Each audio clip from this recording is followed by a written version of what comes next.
Saudara-saudari yang saya kasihi, salam jumpa di dalam video saya kali ini.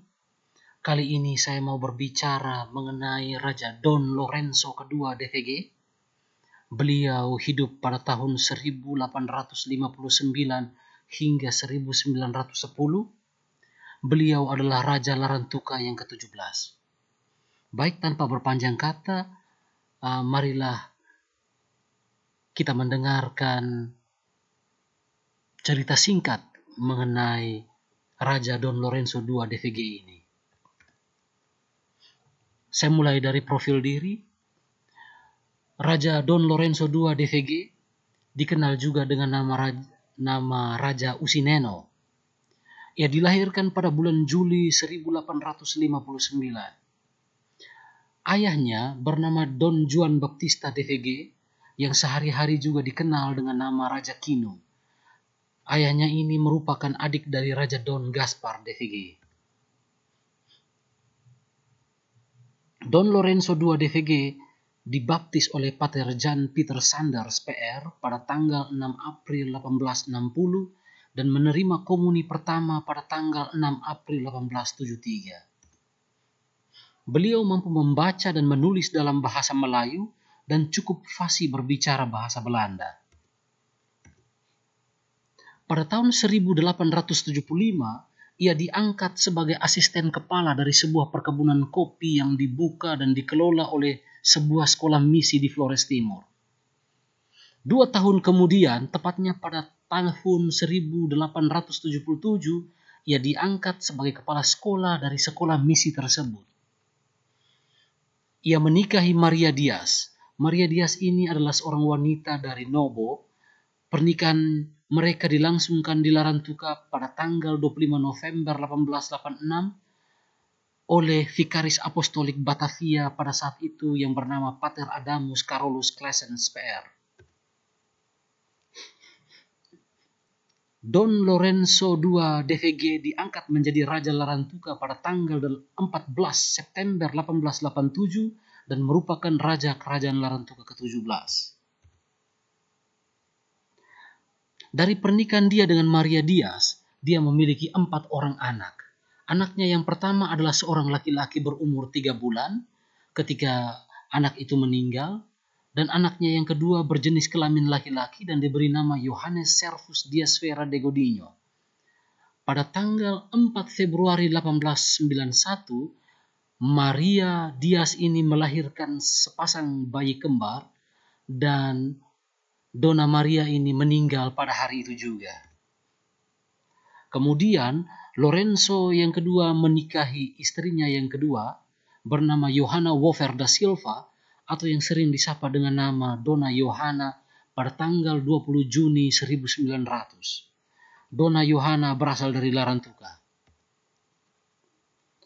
Raja Don Lorenzo II diasingkan ke Yogyakarta pada tanggal 1 Juli 1904 dan beliau mangkat di Yogyakarta pada bulan November 1910. Marilah kita berdiskusi sejenak mengenai kehidupan religius seorang Raja Don Lorenzo II DVG. Bahwa kehidupan religius seorang Raja Don Lorenzo II DVG tidak pernah terlepas dari relasi yang begitu erat antara dirinya bersama para imam pada waktu itu. Boleh dikatakan bahwa ada semacam hubungan yang mutualis di antara raja dan klerus pada waktu itu. Maksudnya bahwa raja membangun hubungan baik dengan para imam karena di pihak para imam membutuhkan dukungan Don Lorenzo II untuk mempengaruhi dan memudahkan orang-orang di pegunungan yang masih kafir supaya memeluk agama Katolik. Sedangkan klerus membutuhkan raja atau raja membutuhkan klerus di dalam percaturan politik karena dukungan dari para klerus itu bisa dipakai untuk menghadapi tekanan politik yang lebih besar yang datang dari administrator sipil di Larantuka dan residen Belanda yang berkedudukan di Kupang. Jadi baik raja maupun klerus mereka saling membutuhkan. Kenyataannya bahwa di dalam jagat perkembangan keagamaan Flores Timur pada waktu itu, Stenbrink mengakui bahwa tidak ada anak di daerah pegunungan Flores Timur, Adonara maupun Lembata yang saat itu dipermandikan tanpa kehadiran Don Lorenzo II DVG ini. Juga berbeda dengan pada saat Raja-Raja Larantuka diangkat menjadi raja, pengangkatan Don Lorenzo II DVG sebagai raja bertempat di gereja di tengah ibadat misa. Juga dilaporkan bahwa raja dan istrinya sangat sering mengikuti misa pagi di hari-hari biasa. Salah satu terobosan politik religius yang beliau lakukan adalah menyerahkan tongkat kerajaan Larantuka kepada patung Bunda Maria pada tanggal 8 September 1888. Apa yang dibuatnya ini berarti juga mengokohkan jati diri setiap orang Larantuka sebagai orang Katolik, bahwa Maria menjadi ratu iman orang Katolik Larantuka. Sekarang marilah kita berbicara mengenai kehidupan politik ketika Don Lorenzo menjadi raja di Larantuka. Patut diakui bahwa kedekatan antara Don Lorenzo II DVG dan para imam berujung pada pengakuan akan sosok Maria sebagai ratu kerajaan Larantuka mendatangkan kecemburuan dan kecurigaan politis tersendiri bagi para pegawai Belanda. Mereka cemas bahwa jika masing-masing raja lokal menghormati Maria sebagai ratunya sendiri, maka tidak ada lagi daerah yang bakal menghormati Wilhelmina sebagai ratu kerajaan Belanda. Di dalam keseharian nyatanya bahwa Don Lorenzo II DVG tidak hanya berkuasa sendirian. Kenyataannya bahwa di samping raja dan para klerus, ada juga administrator sipil yang merupakan wakil dari residen Belanda yang berkedudukan di Kupang. Administrator sipil ini adalah orang yang bertugas memberikan laporan kepada residen Belanda mengenai jalannya kehidupan sehari-hari di dalam kerajaan Larantuka. Karena itu, jika administrator sipil ini adalah seorang yang netral, maka tentu saja di dalam laporan dia kepada residen Belanda, dia akan membuat laporan-laporan yang netral. Tetapi jika seorang administrator sipil ini adalah pribadi yang ambisius, progresif, dan cenderung berat kepada agamanya, yaitu agama Protestan, maka di dalam perjalanannya dia akan menggunakan bias-bias yang dia miliki di dalam sudut pandangnya dia untuk mulai menekan Raja Don Lorenzo II DVG ini. Kecenderungan-kecenderungan yang ada dalam diri seorang administrator sipil mungkin saja memainkan peran penting tentang bagaimana kekuasaan Raja Don Lorenzo II ini bakal berakhir di suatu hari nanti. Don Lorenzo II DVG adalah seorang pemimpin yang tegas dan visioner.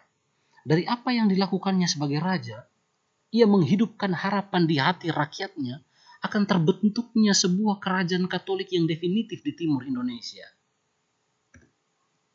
Ada beberapa perbuatan atau keputusan beliau yang menunjukkan ketegasannya yang sangat mungkin mendatangkan ketidaknyamanan pada pemerintah kolonial. Misalnya yang pertama, dia membangun konflik dengan Raja Muslim Adonara. Yang kedua, dia membangun konflik dengan penguasa Bugis di pantai utara Flores. Yang ketiga, dia membangun konflik dengan Raja Sika. Sebagaimana yang ditulis di dalam hikayat kerajaan Sika, kira-kira ada dua hal yang bisa dilaporkan di sini, bahwa yang pertama, Raja Don Lorenzo II ini memperluas wilayah kerajaannya dan menagih pajak di daerah Kewapante Maumere pada tanggal 1 Oktober 1900 yang menyebabkan Raja Sika saat itu atas nama Don Joseph Moang Mbako da Silva menulis surat kepada residen Kupang atas kelancangan Raja Larantuka ini. Tidak hanya itu, yang kedua, Raja Larantuka ini juga mengancam Raja Sika atas keputusan Raja Sika memasuki wilayah Tanah Ai yang sudah diklaim sebelumnya oleh Raja Larantuka. Untuk hal ini, Raja Larantuka mengirimkan 500 prajurit ke Maumere. Yang berikut, konflik internal dalam kerajaan Larantuka. Dalam sebuah surat yang ditulis oleh Pater Freken kepada Residen Visselaar di Kupang pada tanggal 13 Juni 1901, klerus itu melaporkan bahwa Raja Lorenzo berperilaku amat sewenang-wenang dengan bukti bahwa dia mengusir 8 orang ke Adonara, 3 orang ke Lamalera, dan 2 orang ke Lamika.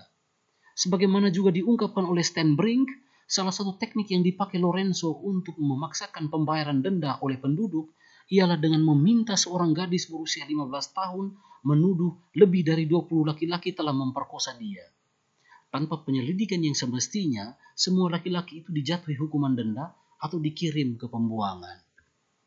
Ada sebuah peristiwa lain yang menunjukkan kesewenangan Lorenzo II adalah ketika dia menangkap seorang raja kecil dari Solor yang bernama Ola dan menenggelamkan orang itu ke dalam laut hidup-hidup. Orang ini dituduh tidak mau membayar pajak dan hendak bangkit melawan kekuasaan Lorenzo II DVG. Peristiwa ini oleh para penduduk Larantuka disebut peristiwa Cebo. Oke.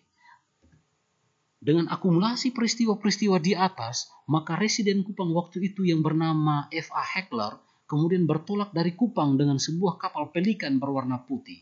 Dia tiba di Larantuka tanggal 1 Juli 1904. Dia kemudian memerintahkan Raja Lorenzo II beserta istrinya untuk menghadap dirinya di atas kapal itu. Ketika Residen Heckler sedang bercakap-cakap bersama Raja Lorenzo II di atas kapal tersebut, kapal itu pun mengangkut sauh dan Raja Lorenzo II resmi ditawan pemerintah kolonial. Beliau kemudian dibuang ke Yogyakarta, di mana seorang pastor Yesuit bernama Carolus Wenneker S.Y. mengurus penginapan beliau ketika tiba, dan Lorenzo beserta keluarganya tinggal di sebuah keluarga yang bernama Zellenberg dengan biaya tinggal sebesar 25 gulden per bulan. Di masa pengasingan ini, Lorenzo II menerima tunjangan sebesar 50 gulden per bulan. Beliau meninggal pada bulan November 1910. Istrinya yang bernama Donna Johanna sebagai janda menerima tunjangan 15 gulden per bulan. Ibu ini memilih untuk tetap tinggal di Yogyakarta karena dia bisa menjual kerajinan tangan miliknya. Posisi Don Lorenzo II DVG sebagai Raja Larantuka digantikan oleh Don Luis Blantaran de Rosari yang merupakan putra Catarina de Esfera de Godinho, saudari dari Don Juan Baptista DVG, ayah Lorenzo. Demikianlah riwayat singkat Raja Don Lorenzo II DVG, Raja ke-17 Kerajaan Larantuka. Terima kasih.